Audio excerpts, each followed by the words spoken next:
Viral, momen petugas dishub sendirian adang puluhan pengendara lawan arah di Jakarta Utara, malah dicaci maki. Tengah beredar sebuah video yang memperlihatkan momen puluhan pengendara motor yang melawan arah dihadang oleh seorang petugas dishub.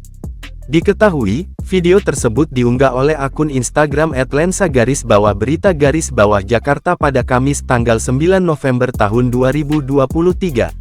Dinarasikan bahwa peristiwa itu terjadi di perempatan lampu merah Mall Emporium Pluit, Jakarta Utara. Sembari mengenakan rompi berwarna oranye, sang petugas menginstruksikan kepada pengendara itu untuk memutar. Namun, sang pengendara justru tak menghiraukan sang petugas dishub tersebut. Sang petugas sampai memohon kepada para pengendara agar mematuhi ucapannya itu.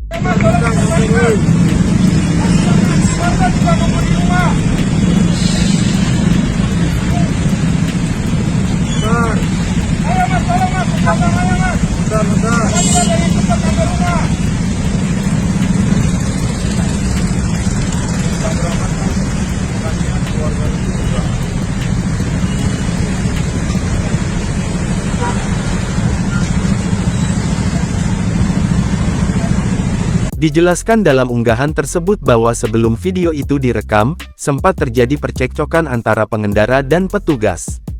Bahkan, beberapa pengendara motor mencoba untuk menabrak sang petugas.